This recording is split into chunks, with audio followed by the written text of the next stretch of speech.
It is Rinaye the Gamer, and I am here, and I am back with another video. Well, again, we are going to go back into the Arcana, and we're going to go ahead and read the book of Asra, which we're going to continue. And we're going to go ahead and go back to the chapter when I figure it out.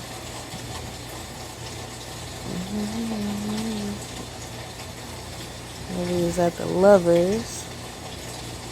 And who was it? Chair. No. Yeah, it was the other side.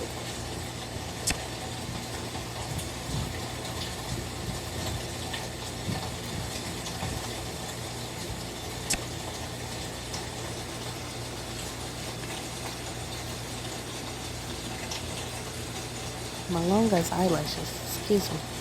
I didn't mean not to start.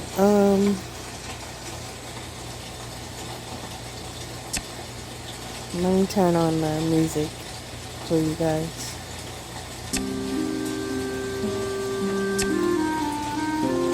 Crickets buzz with anticipation in the cool night air as I approach the garden fountain. Questions fill my mind. I feel like the more I know, the less I understand. I can only hope speaking to my master will help. Settling on the lip of the fountain, I gaze down into the placid water and pull the emerald necklace from my pocket. I hold it to the surface. Oh, you guys, I did read this. I'm so slow. I'm so sorry. Oh my god. I could have read 3 chapters. I reread this, you guys. I apologize so much.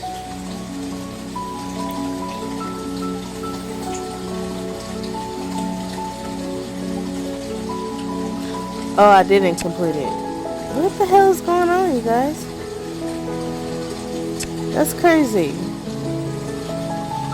Okay. I'm sorry. That's my fault. I'm gonna go ahead and skip everything.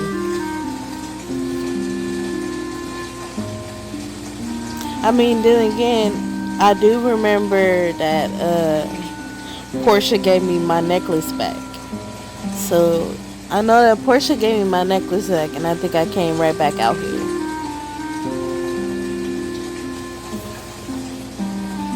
So, I'm gonna go ahead and finish. Settling on the lip of the fountain, I gaze down into the placid water and pull the emerald necklace from my pocket. I hold it above the surface, prepared to drop it into the pool once more. But the water distorts before I can, and another face replaces my reflection.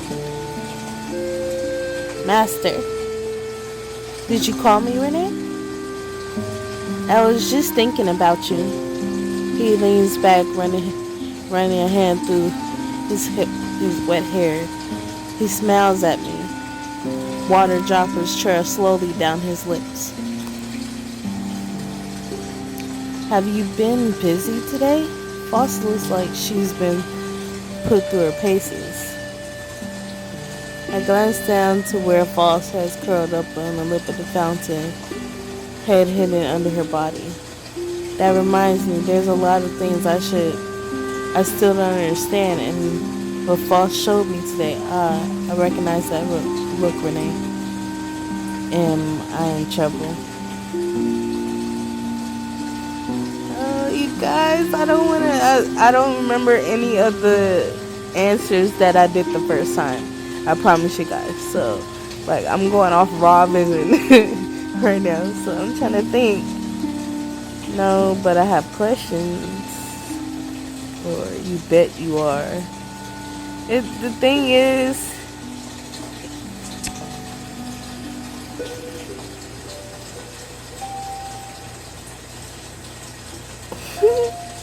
Asra blinks slowly at me, head tilting to the side as he regards me. Have I? You'll have to be more specific, Renee. You haven't told me anything about your time at the palace, and were and you were with. My cheeks flushed a little. I still don't really know what I saw in the library. I thought you said you'd be more honest with me, Master, but I feel more confused. Do these questions really bother you that much? He sighs and leans back, regarding me with a fond but otherwise unreadable expression. You only need to ask, Renee. So, what do you want to know? There's a tree.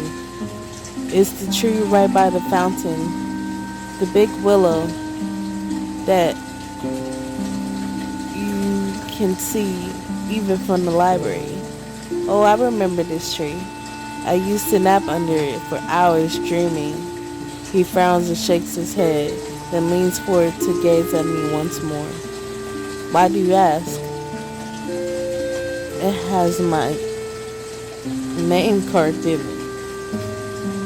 It does? It does. I've forgotten about the name. I was so lost in those days. Did I forget too? We haven't talked about this. The gaping chasm of darkness in place of my past. For as long as I can remember, which isn't very far back, I've known there was something missing. My first memories are of meeting Asra, and beyond that, a hazy fog. Every time I try to remember, sharp headaches overtake me. Asra has taught me how to calm myself, but he's also always told me not to try and remember. Renee, if I told you and hurt you, what if I can't fix it this time? What if something goes wrong? I don't know if I can answer these questions on my own. What a conundrum. Asra, I think you're ready now. You're likely been ready for a lot longer than I have. Asra nods to himself and then looks at me, and the eyes with a gaze and piercing through the water between us. This would be easier to talk about in person, don't you think? Does that mean will I have to wait until Asra returns to the shop? Before I can ask, he holds my hand out. He holds his hand out to me, as if we were separated by the fountain. Renee, take my hand. I stare down at the water, confused in confusion. What does he mean, take his hand? I don't know if I can. Trust me. You're ready. I promise you can do this. Just reach out and take it. Asra awaits me in the fountain with his arm outstretched, a smile playing across his lips, and something like wonder and confidence in his eyes, an unshakable belief in me that urges me forward. I reach out, fingers running through the chilled water. Then a warm hand grips mine, and I'm pulled into the dark. Arms encircle me as I tugged out of the water, stumbling forward into Asra's chest. He hugs me fully, resisting his chin on my shoulder and letting out a soft puff of air. For a moment, we both stand there, frozen in time. Then Asra pulls back a little closer, dancing on his cheeks. A little smile dancing on his cheeks. I think that's what it said. It's good to see you. I miss you. Asra clears his throat and makes a few steps backwards, though still lingering on the edges of my space.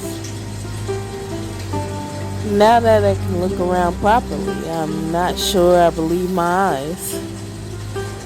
Colors swirl, chasing each other in the air, hazy reflections dancing endlessly through undaunting mist.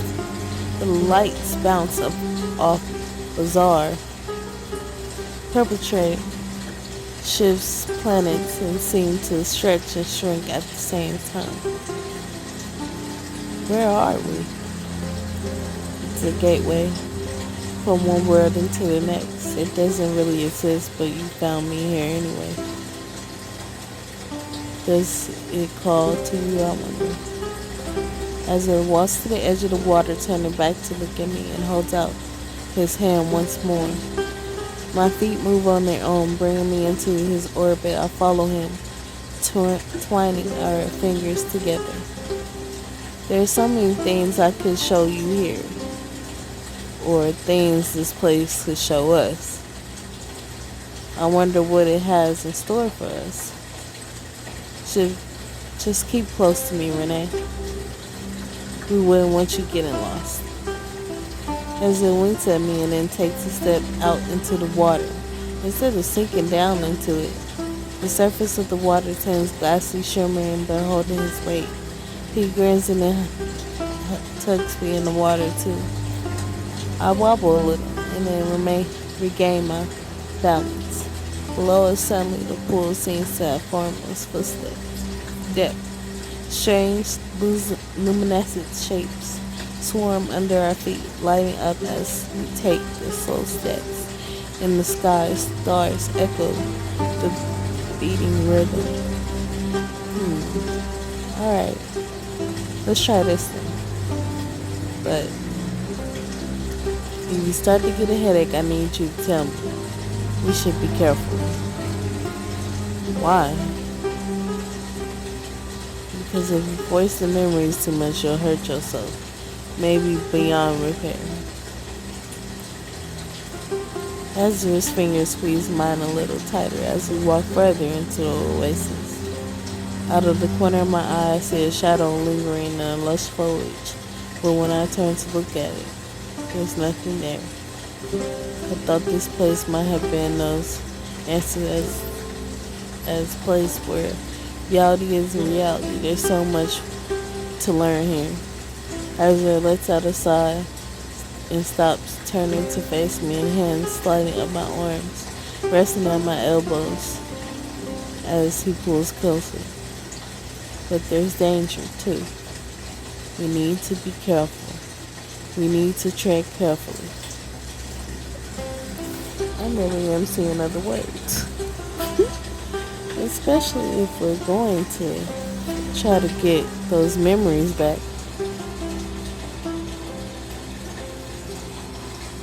My dark bed.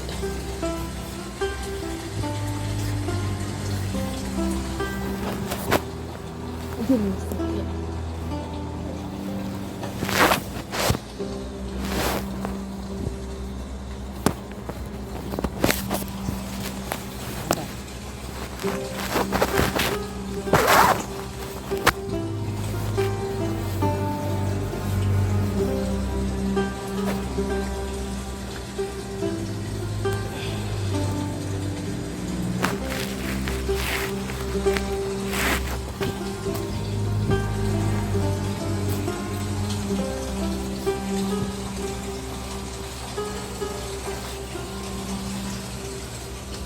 Sorry, y'all. I was trying to get comfortable.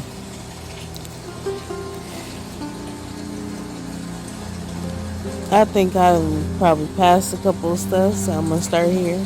I apologize. You guys probably seen it. If that's something you want,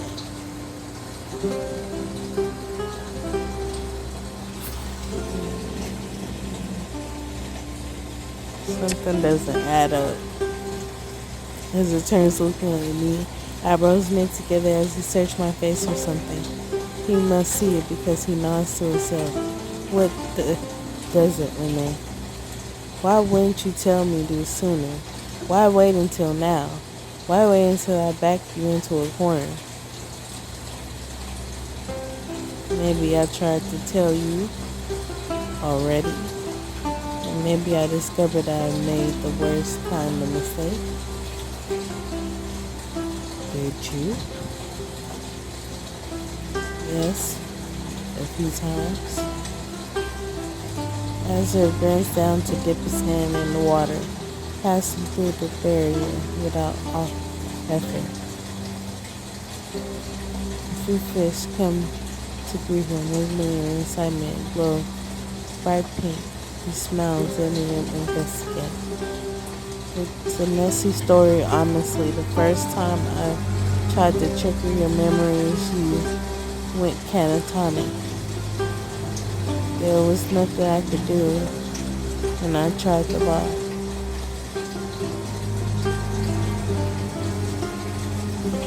The signs, he sighs, pulling his hand out of the water and drops it still, laying sprawled out in front of him. He cranes his head up to the stars, watching them oscillate in endless color, and then speaks again. So I took the memories away, whatever triggered the cascade, and you went back to normal. And then I tried again, and it was a hard keeping secrets from you. I just wanted you to know. But it broke you again. Every time I tried telling you a different way, and every time it went wrong, I didn't know what I was doing wrong. Maybe you just weren't ready, or maybe I just wasn't strong enough to do it alone. But now you are coming through the fountain and an oasis.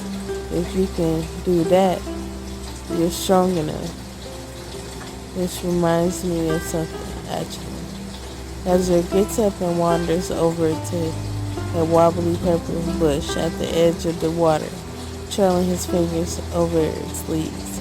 It's about you calling me master. He glances back at me, something unbearable, unreadable, and intense in his expression. How do I put this? I hate it. I don't want you to call me that anymore, ever. But why? You are my master. You taught me everything. How do I explain it? I only return what was already yours, Renee. Calling me master is beneath you.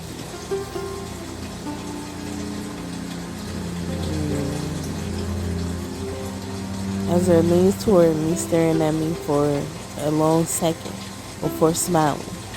I don't know how much time we have left together tonight, but I want to make the most of it.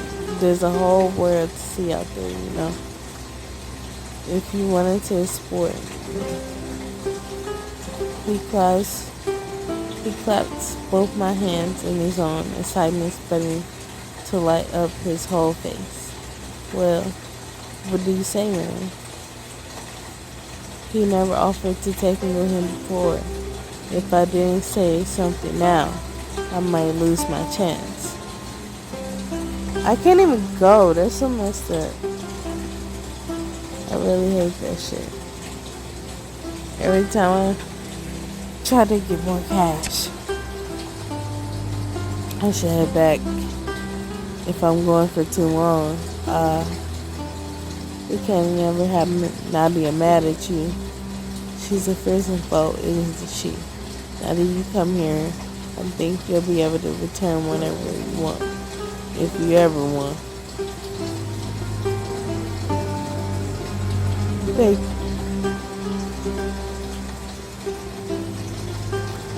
Why are you thanking me? You took my hand in the fountain. What could it mean, I wonder? Renee. The thunder cracks in the distance, starting both of us as her head was around the storm. I've never seen rain here before. I wonder what it feels like. He drops his head back and pulls her and pulled because a little obvious eager to explore the strange weather. It's time for you to go, Renee. I don't know what that storm holds. I'll send you home, and I'll see you soon. See me soon? Before I can get the answer, Ezra's hand presses gently against my eyes, obscuring my wisdom. Recently, reality wobbles, the air bends around me as I fall back into the sand. I sit up on the edge of the fountain with a heart beating wildly from the strange journey. Plus, lifts her head up with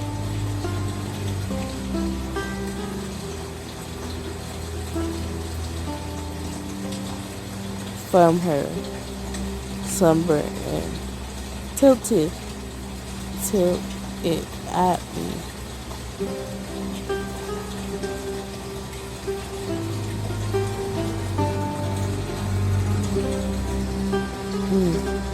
Azar, I think he's doing well. He didn't seem to be in trouble. Relieved. She soldiers onto my wrist and curls up there, looking expectantly at me. I begin to walk back to my room, thoughts of Azure and wild storms swirling around my head.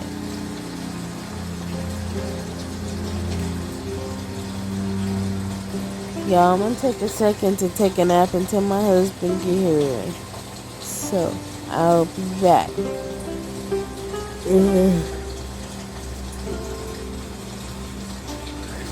This gamer is out.